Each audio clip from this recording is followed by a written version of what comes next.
உச்சி பிள்ளையார் கோயில் தீபமண்டபத்திலையும் தீபம் ஏற்றி ஒவ்வொரு ஆண்டு தான் கார்த்திகை வருது. அப்போல்லாம் அந்த மலை இல்லையா? லட்சக்கணக்கான பேரின் உயிர் தியாகத்தால் ராம ஜென்மபூமி மீட்கப்பட்டது. ஏன்னா 2 மாசம் பிப்ரவரியில தேர்தல் வருது, அதுக்கு இது எழுதணும். அயோத்தி மாதிரி ஆகக்கூடாதுங்கிறதுக்காக தடை பண்ணானா? அதான் ஆரம்பம். கடந்த 3 நாட்களாக தமிழ்நாட்டில் பரபரப்பாக பேசப்படக்கூடிய ஒரு விஷயம்தான் திருப்பரங்குன்ற மலையில் தீபம் ஏற்றலாமா வேணாமா அப்படின்னு ஒரு சண்டை வந்துக்கிட்டு இருக்கதாகவும், அதில் ஹிந்துக்கும் முஸ்லீமுக்கும் சண்டை வரப்போகிறதாகவும் கலவரம் வரப்போகிறதாகவும் நிறைய பேர் பேசிகிட்டு இருக்காங்க. இது எந்த அளவுக்கு உண்மை? நிஜமாவே போராட்டத்தை தூண்டி விட்டது முஸ்லீமா, இல்லை இதுக்கு சம்மந்தப்பட்டது தமிழ்நாடு ஹிந்துவா? எதுவுமே கிடையாது. இதோட பின்னணி என்ன அப்படின்றத பற்றி நம்ம டீட்டெயிலாக பார்க்கலாம். திருப்பரங்குன்றம் இந்த மலை யாருக்கு சொந்தம் அப்படின்றது நம்ம எல்லாருக்குமே தெரியும். சுப்பிரமணிய சுவாமி கோயில் அப்படின்னு ஒரு முருகனோட கோயில் காலகாலமாக அங்கே இருந்துட்டு வருது. மலை உச்சியோட இடதுபுறத்தில் காசி விஸ்வநாதர் கோயிலும், பக்கத்திலேயே சுல்தான் சிக்கந்தூர் பாதுஷா அவுலியா தர்கா அப்படின்ற ஒரு முஸ்லீம் தொழுகக்கூடிய இடமும் இருக்குது. வருஷம் கார்த்திகை திருநாள் அன்னைக்கு விளக்கு ஏற்றுவது வழக்கம். இந்த கோயில் எங்கே விளக்கு ஏற்றுவாங்க அப்படின்னா, முருகன் கோயிலுக்கு கீழே இருக்கக்கூடிய உச்சி பிள்ளையார் கோயில் கிட்ட தான் வருஷம் விளக்கு ஏற்றுவாங்க. இதுதான் 100 வருஷம் கிட்ட வழக்கத்தில் இருந்திருக்குது. ஸோ இந்த வழக்கத்தை மாற்றுற மாதிரி ஒரு விஷயம் நடந்துச்சு. வேற ஒன்றும் இல்லை, நாங்கள் உச்சி பிள்ளையார் கோயிலுக்கு கீழே தானே விளக்கு ஏற்றுறோம், அதுக்கு பதிலாக கோயிலுக்கு மேலே ஒரு தீபத்தூண் மாதிரி ஒன்று இருக்குல்ல, அந்த தீபத்தூணில் நாங்கள் விளக்கு ஏற்றணும் அப்படின்னு இந்து அமைப்பை சேர்ந்த ராம ரவிக்குமார் அப்படின்ற ஒருத்தர் கோர்ட்டுக்கு ஒரு மனு கொடுக்குறாரு. இந்த மனு வழக்கை விசாரிச்சு பார்த்த நீதிபதி அவர்கள், அதாவது நம்ம ஹைகோர்ட் நீதிபதி அவர்கள் என்ன சொன்னார் அப்படின்னா, கோவிலுக்கு மேலே இருக்கக்கூடிய தீபத்தூண் விளக்கு ஏற்றுவதற்கு தானே, இதுக்கு நீங்கள் தாராளமாக விளக்கு ஏற்றலாம். விளக்கு ஏற்றுவது மட்டும் இல்லாமல் அதற்கு தகுந்த பாதுகாப்பும் காவல்துறை வழங்கிட வேணும் அப்படின்ற மாதிரி ஒரு ஜட்ஜ்மெண்ட்டை கொடுத்து எழுதி கோர்ட்டு ஆர்டர் கொடுத்துருச்சு. இதை பண்ணவர் யார் அப்படின்னா, ஹைகோர்ட் நீதிபதியான சுவாமிநாதன் அப்படின்ற ஒருத்தர். ஹைகோர்ட் ஜட்ஜ் சுவாமிநாதன் ஐயாட்ட இருந்து தீர்ப்பு வந்துருச்சு அப்படின்னு நம்ம தாமதிக்க கூடாது அப்படின்னு சில பேர் என்ன செஞ்சாங்க அப்படின்னா, கார்த்திகை அன்னைக்கு கண்டிப்பாக நம்ம விளக்கு ஏற்றியே தீரணும், வழக்கம் போல் இந்த உச்சி பிள்ளையார் கோயிலில் கீழே தானே விளக்கு ஏற்றுவோம், அங்கெல்லாம் இருக்கக்கூடாது, இந்த வாட்டி அங்கேயும் விளக்கு ஏற்றிட்டு மேலேயும் விளக்கு ஏற்றுவோம் அப்படின்னு சொல்லிட்டு போகிறாங்க.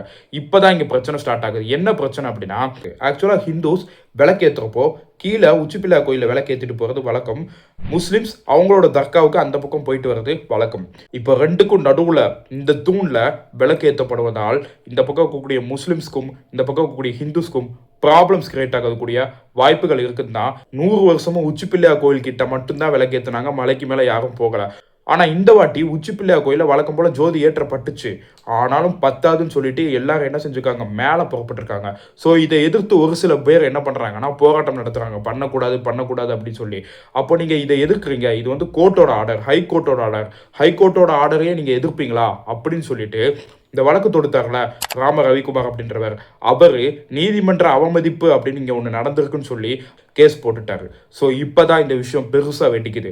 கொஞ்ச நேரத்தில் சாதாரணமாக இருந்த சூழ்நிலை ரொம்ப பரபரப்புக்கு உள்ளாகி அந்த இடத்துல ஒரு சின்ன கலவரம் மாதிரி சண்டை மாதிரி ஏற்பட்டு அது மத கலவரமாக ஆயிடக்கூடாது அப்படின்றதுக்காக காவல்துறையும் அரசும் 144 தடை உத்தரவு, அதாவது ஊரடங்கு உத்தரவு, யாருமே வெளியே வரக்கூடாது அப்படின்னு சொல்லி மொத்தத்தையும் க்ளோஸ் பண்ணி எல்லாரையும் விரட்டிட்டாங்க.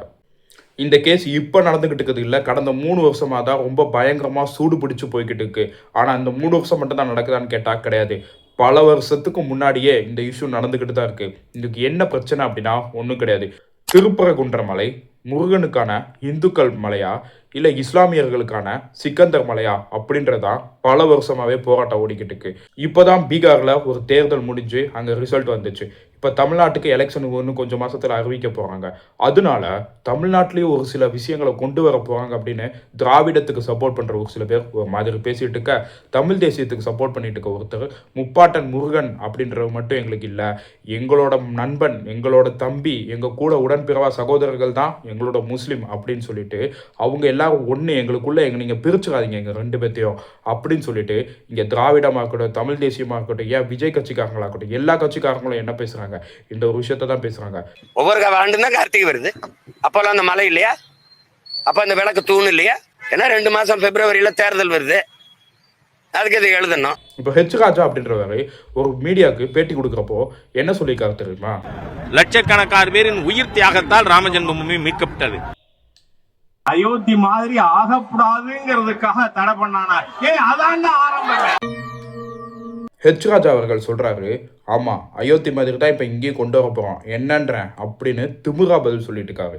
இதுதான் உங்க சமூக நல்லிணக்கணமா? அப்படி இங்க தமிழ்நாட்டிலையும் நடக்கணும் அப்படின்னு நீங்க நினைச்சீங்கன்னா கண்டிப்பா அது நடக்கவே நடக்காது சார். அதை மட்டும் நீங்க மனசுல வச்சுக்கோங்க. ஸோ இந்த இஷ்யூ யாருனால நடக்குது, எது மூலமா நடக்குதுன்னு உங்களுக்கு என்ன தோணுது அப்படின்றத கமெண்ட்ல சொல்லிட்டு போங்க. தொடர்ந்து திருப்பரங்குன்றம் மலையை சுத்தி இருக்கக்கூடிய அரசியல் என்ன அப்படின்றத பத்தி டீட்டெயிலா அடுத்த வீடியோல பார்க்கலாம்.